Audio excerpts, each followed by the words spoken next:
Chapter first యూనిటే కొద్దిగా పెద్దది. ఈ ఫస్ట్ యూనిట్ మొత్తం మీ బుర్రలోకి ఎక్కించడానికి చాలా టైం పడుతుంది.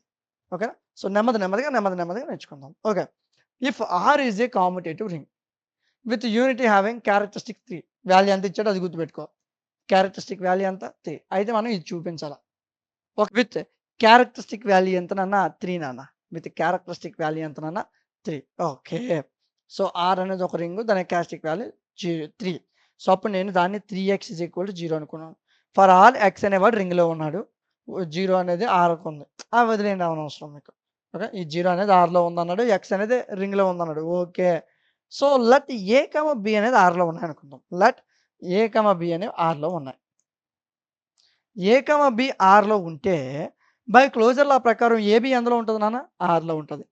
ఏబి ఆర్‌లో ఉందనుకో, ఖచ్చితంగా మనకి a plus b whole cube సూత్రంలో a cube plus b cube plus 3a square b plus 3ab square formula తెలుసు కదా మనందరికీ.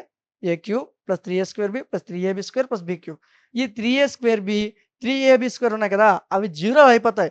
ఎందుకు? ఏబి అనేది ఆర్‌లో ఉంది కాబట్టి ఇవన్నీ జీరోలు అయిపోతాయి. ఓకేనా? సరే. R is commutative. R commutative మనకు తెలుసు. A b is equal to b a. రింగ్‌లో కామ్యుటేటివ్‌లో ఆల్రెడీ అప్లై అవుతది. సో, అందుకు డైరెక్ట్ రాసాం. సో, 3a స్క్వేర్ బి 0 అని తెలిసిపోయింది. 3ab స్క్వేర్ 0 అని తెలిసిపోయింది. Next a plus b whole cube is equal to formula రాసుకున్నానా? A cube plus b cube plus 3a square b plus 3ab square. వీళ్ళిద్దరు జీరోలని మనకు తెలుసు. ఎలా తెలుసు? ఇదిగో ఈ కండిషన్ ప్రకారం, క్లోజర్ లా ప్రకారం వీళ్ళిద్దరు జీరోలు అయ్యారు. సో, వాళ్ళిద్దరు జీరోలు అయితే మిగిలిన ఎవడు? ఏ క్యూబ్ ప్లస్ బి క్యూబ్. అంతేనా? షార్ట్ ఆన్సర్‌లో చాలా చాలా ఇంపార్టెంట్ క్వెషన్. ఏం కష్టమా ఇది? ఇదేమైనా కష్టమా? 3a square B 3ab square జీరోలని చూపించాం. A plus b whole cube is equal to ఏమవుతది? A cube plus b cube అవుతది. కష్టమా ఇది? చాలా అంటే చాలా ఈజీగా నేర్చుకోవచ్చు. ఓకే. సరే. నెక్స్ట్ క్వెషన్‌ని చూద్దాం. సో, చాలామంది గాబరా పడిపోయి ఈ క్వెషన్ 10 మార్క్స్ ఇంపార్టెంట్ క్వెషన్ అనుకుంటారు. ఇది 5 మార్క్స్ నాన్న. 10 మార్క్స్ ఇలాగే ఉంటది. కాపోతే ఇంటిగ్రల్ డొమైన్ ఇటు ఉంటది. ఫీల్డ్ అటు ఉంటది.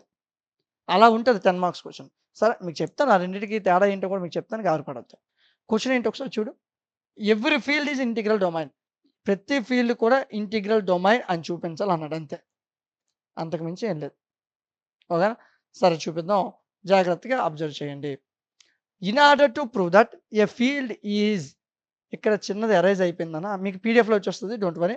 In order to prove that a field is, ఫీల్డ్‌ని మనం ఇంటిగ్రల్ డొమైన్ అని చూపించాలంటే ఫస్ట్ మనం we have to prove that ring has no zero డివిజర్స్.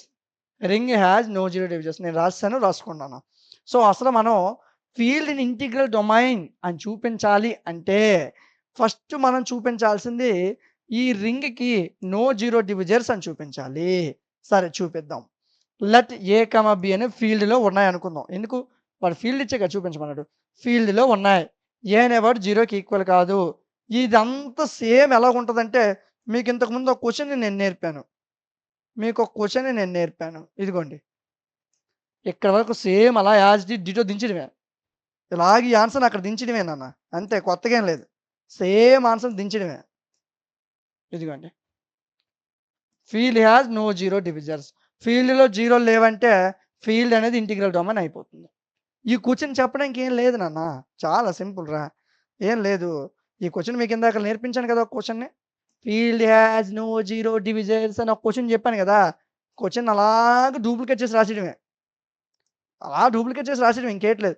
So, ఫీల్డ్‌లో జీరో డివిజర్స్ లేకపోతే ఫీల్డ్ ఏమవుతది? ఇంటిగ్రల్ డొమైన్ అవుతది. అందుకే ఇది 5 మార్క్స్. ఇంటిగ్రల్ డొమైన్ ఇచ్చి ఫీల్డ్ అడిగాడనుకో సరదా తీరిపోతుంది. చాలా పెద్ద క్వెషన్ అది. అది లాంగ్ ఆన్సర్ క్వెషన్. ఓకే. 5 మార్క్స్‌లో ఈ క్వెషన్ రావడానికి అవకాశం ఉంటుంది.